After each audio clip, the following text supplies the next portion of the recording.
In 2019, maybe more than ever before, you need to be able to evaluate properties, market for deals, negotiate with sellers, and have reliable funding in place to close. As I've mentioned before, I started my real estate investing career in 2015, which admittedly was a better time to have started than 2019. In fact, I'd say I was about 5 years late. Had I started in 2010, it's possible I'd have 10 times the number of properties as I do now. But like the Chinese Proverb says, the best time to plant a tree was 20 years ago. The second best time is now.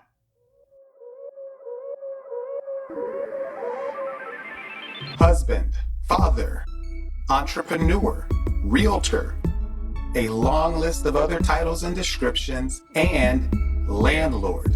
Welcome to the And Landlord podcast with me, Jonathan Taylor Smith, also known as JT, following a roadmap to financial freedom through residential rental real estate. Welcome to the And Landlord podcast, and Lord podcast.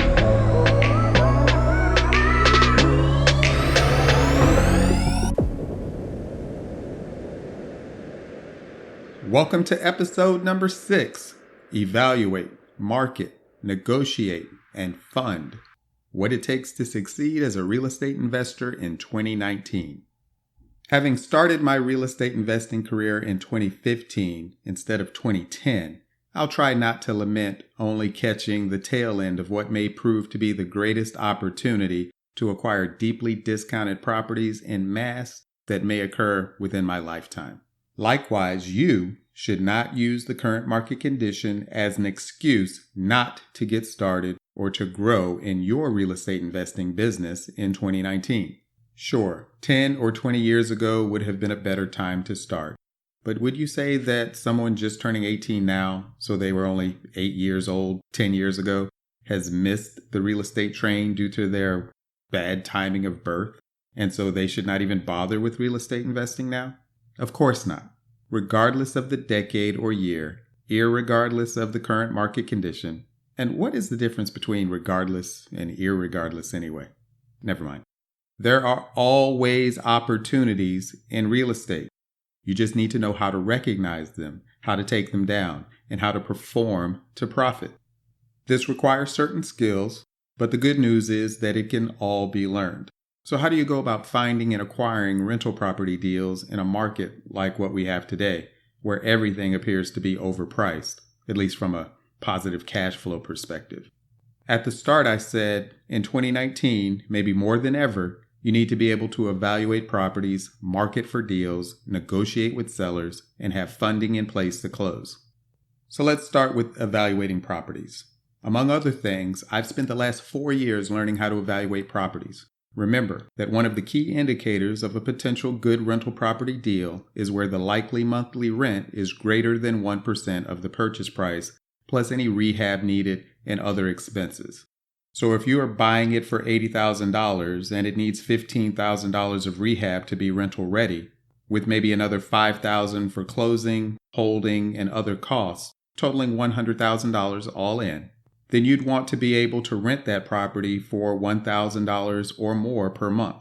That's called the 1% rule, and it's a strong indicator of a likely great deal, or at least certainly worth your further consideration.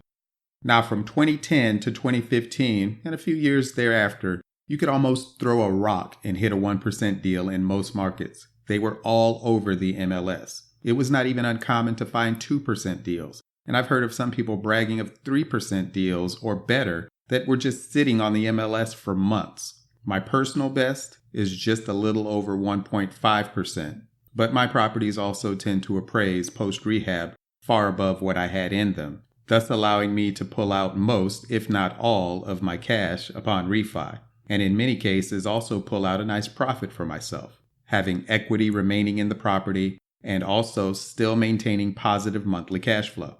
What this means for you is that while the 1% rule is a great rule of thumb consideration, it does not represent the sole method of profiting from rental property. There are certainly times when it makes perfect sense to buy a property that is less than 1% on the rent to cost consideration. The lowest I've gone is just above 0.6%, but I also have no cash remaining in that property, thus an infinite return. Pulled out additional cash as profit at refi, free money, tax-free, have a ton of equity remaining in the property. I refinanced at 65% LTV, got great tax benefits due to the expensive rehab finishing the attic into a second 2-bedroom unit, and it sits in an ideal location with progress all around, so massive appreciation potential. I also got the vacant lot next door where we start construction next month on a home with $300,000 comps all around. With all those benefits, do I really care that it failed to meet the 1% rule? So don't treat the 1% rule as if it were written on stone tablets coming down from a mountaintop held by an old man with a white beard. If you want to find good deals in 2019, you'll need more than a strict adherence to the 1% rule. And in that regard, if you're new to real estate investing, you may even be at an advantage over those who started earlier like myself, as my business partner has to remind me all the time when we're evaluating deals that it's not 2015 anymore. For example, it's hard for me to even think about paying over $100,000 for a 2-bedroom townhouse when from 2015 to 2017, I was buying them for $60,000, and now they're going for twice that and even more. I have to remind myself to take off my 2015 glasses and see things for how they are today. I've missed out on a lot of properties for this reason, as others are able or just willing to pay more than I am. You see, everyone has different circumstances. I've recently lost deals to persons who paid what I consider to be ridiculous prices for properties that can't possibly yield positive cash flow at what they paid. However, maybe they're in a 1031 exchange, and the alternative to paying too much for the property is getting hit with a massive tax bill. Better to overpay for a property than to give the same money away to the government and have nothing to show for it. Or maybe they're paying all cash, whereas I must account for the cost of financing. Or maybe they're going to live in the property for a year or more, so they are getting much better financing and low to no down payment, whereas I must put down 20% and my interest rate may be a point or two higher. Maybe they're going to do most of the work themselves, thereby building sweat equity in the property. Or maybe they're just going to knock the current building down. I'm seeing a lot of that in Durham, and build something new that changes the value proposition entirely. So what one person can pay for a property and have it still be a good investment may be entirely different, more or less, than what you or I can pay for the same property due to differences in our circumstances. So you'll need to understand all the various means by which you can profit from a given rental property to know if you should buy it despite not having the best rent-to-cost consideration. Can you add square footage, up or out, to increase the value at refi and resulting cash out? Can you steal space from elsewhere in the house to create an additional bedroom of reasonable size to boost the value and rental rate? Is the property at a location that is almost certain to appreciate, highly distressed, but ideally located, maybe in an improving downtown area? Can it be torn down for the land to build something more valuable for the location? Now, some of this gets into more speculation than I'm willing to indulge for myself. I'm an investor, not a speculator, but you may be more risk tolerant than me. These are all different considerations when evaluating what a property may be worth paying for, as you have to be able to justify paying the prices that properties are going for in 2019. How are you going to make any money? And will you regret what you paid or even be upside down come the next downturn in the economy? Or will it even matter at all if you still have positive cash flow? Now, this all assumes that if you're going to be rehabbing the existing property into a rental, that you know reasonably well what the approximate cost of that rehab will be, what the finished property will appraise for at refi, what it will rent for on a monthly basis, and what other expenses will average, such as taxes, which may go up based upon what you paid at the next assessment, insurance, HOA if any, vacancy, repairs and maintenance, capital expenditures, property management, interest rates, points, fees, closing costs, etc. You'll need to have all of this down cold when running your numbers.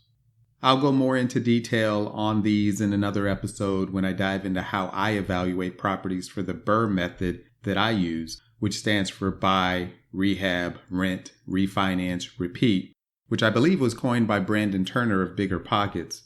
And I think they have a book coming out soon specific to the BRRRR method of real estate investing.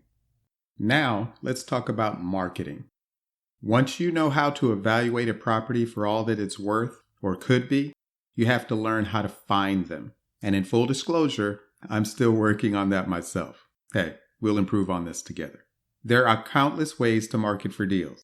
I've never been one for bandit signs, but you see them blighting just about every street corner anywhere you go. I buy houses. Well, hell, so do I, but I hate those signs. However, they must work to some extent or people would stop spending money on them. Just say no. I've spent too much money building my Blue Chariot brand to advertise it directly or indirectly with cheap signs illegally placed at street corners.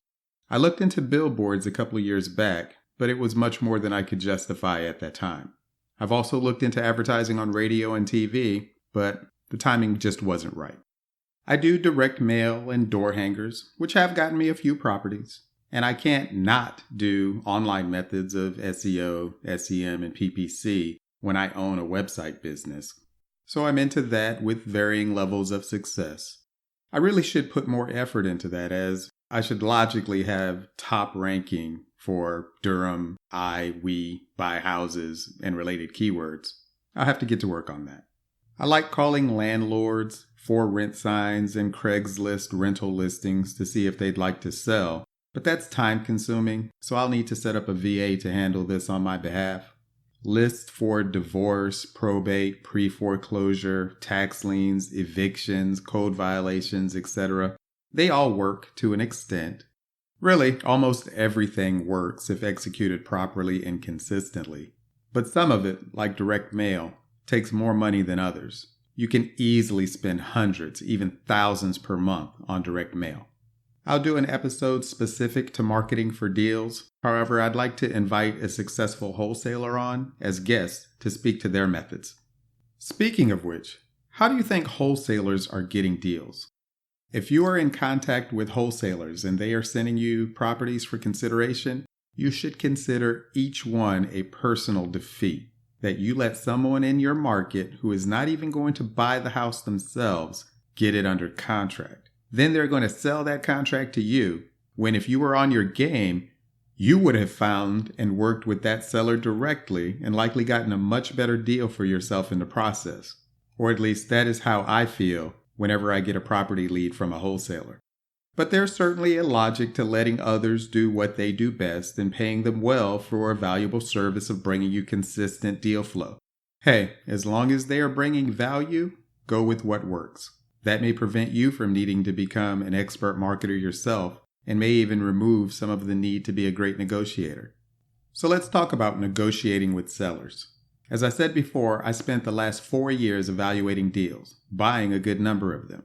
But the books I'm reading now are often on the topic of negotiation, as it does me little good to be able to evaluate a deal if the ones coming from the MLS all suck. Having gotten most of my deals from the MLS in prior years, I now realize that to continue my business growth in the current market, I must now go out and make my own deals before they hit the MLS or come to me from a wholesaler. But even in that statement, I still feel everything works with the right strategy and proper, consistent execution, including the MLS and working with wholesalers. Negotiation comes into play in all cases. So now I'm reading books like Never Split the Difference by Chris Voss, Pitch Anything by Oren Klaff, Persuasion and Influence, 2 books by Robert B. Cialdini, and the classic How to Win Friends and Influence People by Dale Carnegie. These and other such books provide an insight into the human mind, behavior, and how to do and say things in a way to get what you want out of most situations in life. These techniques are not always easy to apply, but with practice and genuineness to create win-win situations, they can become a normal part of your personality. Amazing things will happen for your real estate business when you can convince sellers to give you financing or sell to you on terms like a lease option, and to do so in a manner that does no harm to and actually benefits the seller. To date, I've done 3 lease option deals where everyone benefited greatly. And those sellers now offer testimonials and references as to my ethics in business and personal character, which will just make the next such deal even easier when I can put that person on the phone with 3 others who've done similar deals with me in the past. I'll speak more on these and other books and my work to become a better negotiator. One such book is Psyched Up by Daniel McGinn, which relates especially well to me as I've always had a fear of public speaking and presentations. When I went into the house to speak with that first seller who did a lease option deal with me, I had to devote a considerable portion of my thoughts and efforts to just not shaking as I explained how it all worked, as I was just that nervous.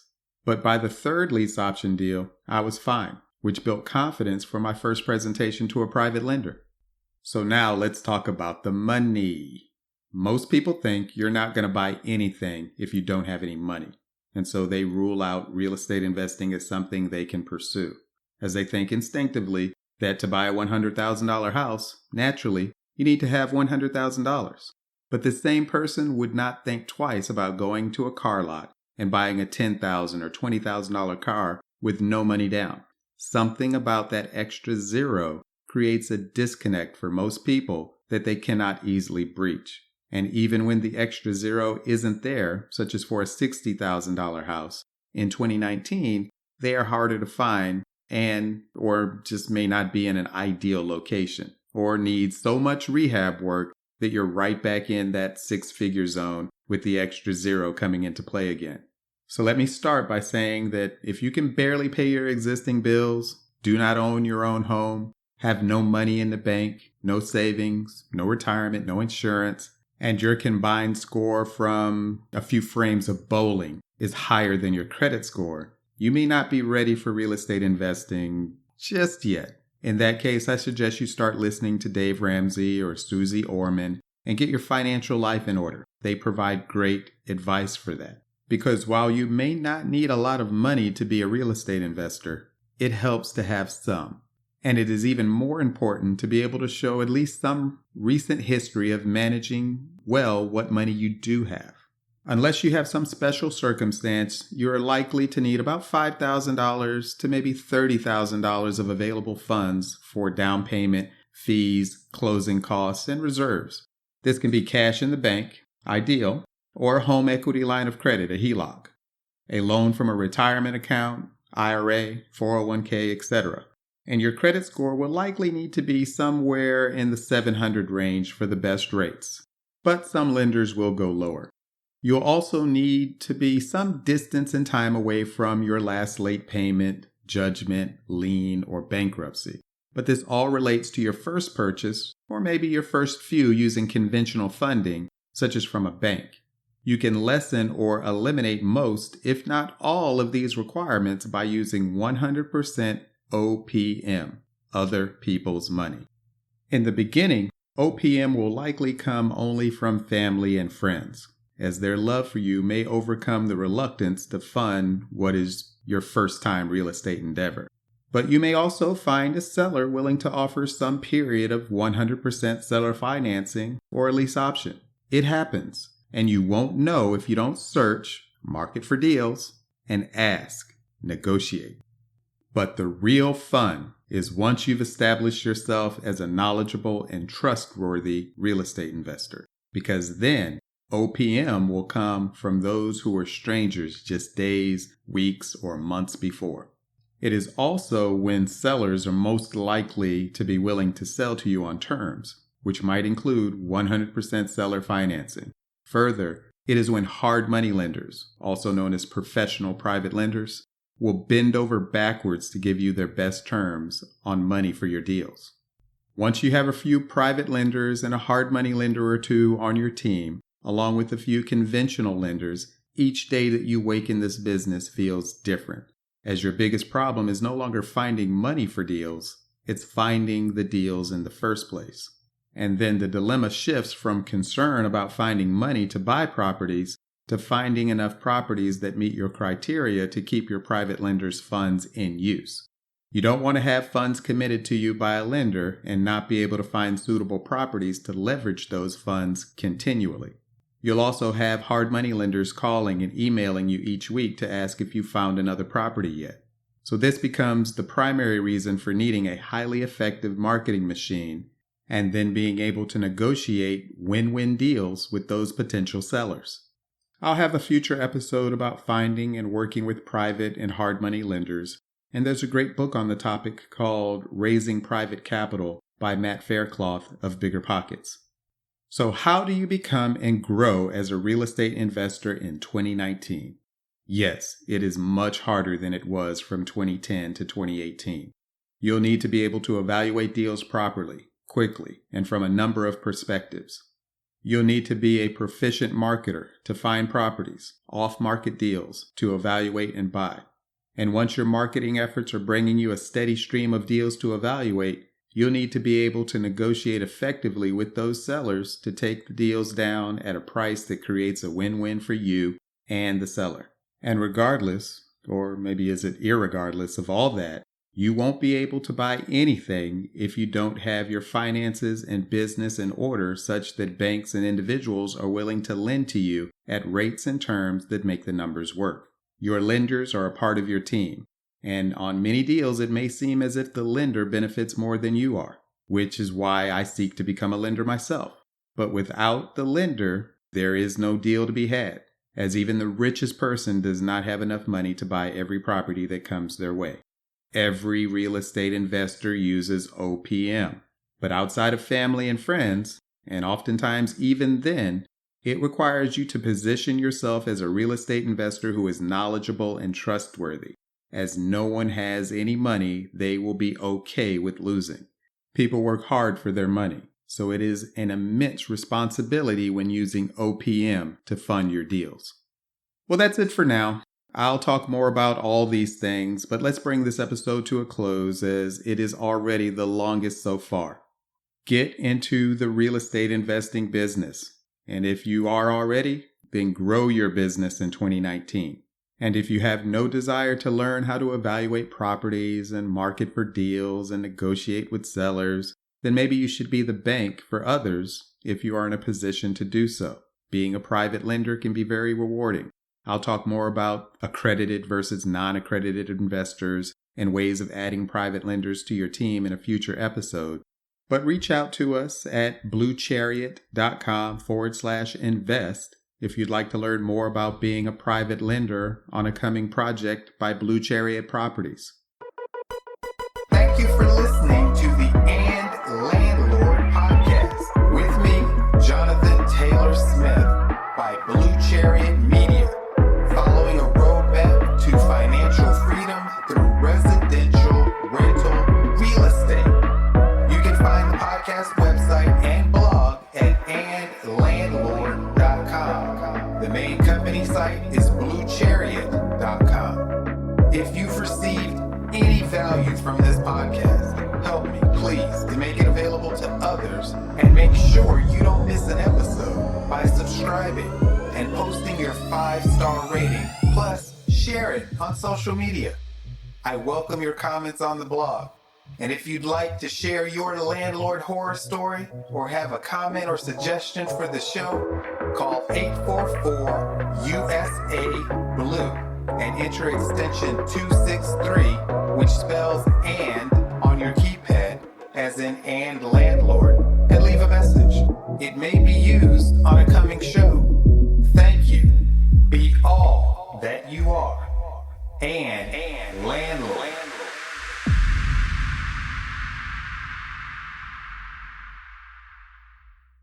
Nothing on the preceding show should be considered specific, personal, or professional advice.